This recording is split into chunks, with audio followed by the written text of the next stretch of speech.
Okay, in this part of the module, we're looking at markup and the different ways that real retailers handle that, because when you go into a store and you pay $50 for a shirt, they did not pay $50 for the shirt. They paid some lesser amount for the shirt, and that is how they make the profit.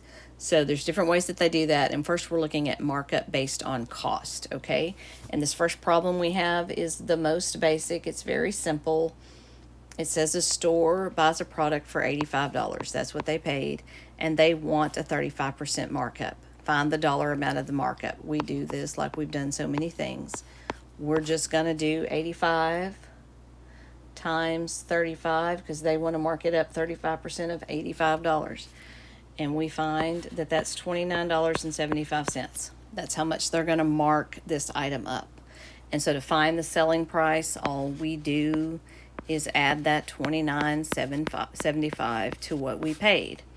And when we do that, we see that we get $114.75 as a selling price. Okay, that's very, very simple.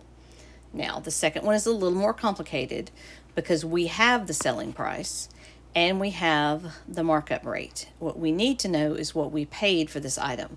We're selling for $156.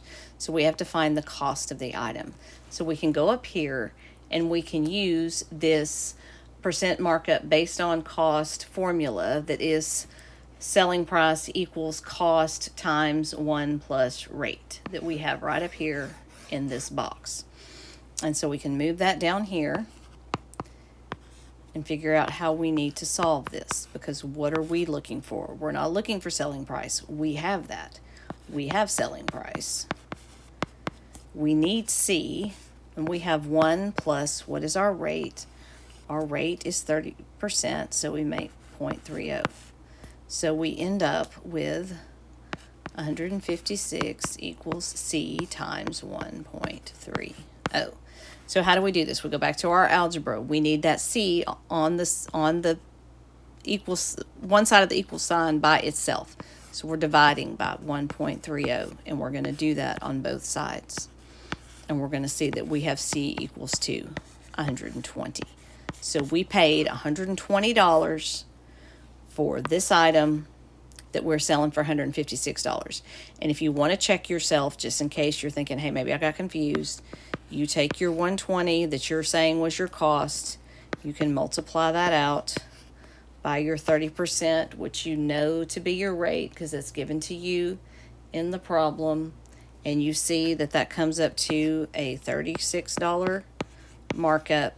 And if you add 120 to 36, you get the 156 that you are selling the item for. So you see that that all works out as it should. Okay, this next one is, we do part of it very similarly. We purchased merchandise for $420. That's what we paid for it. We're bringing it into our store. Operating cost requires a markup of 50% based on cost. Pretty big markup. So we just do it the same way. We're looking for the markup amount. 420 times 50% is going to be 210. So our markup amount is 210. Okay. What is the selling price? We do that just like before. We started with 420. We marked it up to 210. So our selling price is $630. Now we have one more step here. It wants to know what percent of the selling price is the markup margin. And in order to find that, we take the amount of the markup, it's this formula right here, and we divide it by the selling price. And when we do that, when we divide 210 by 630, we get 0.33333 repeating forever, I guess. So we're just going to make that 33%.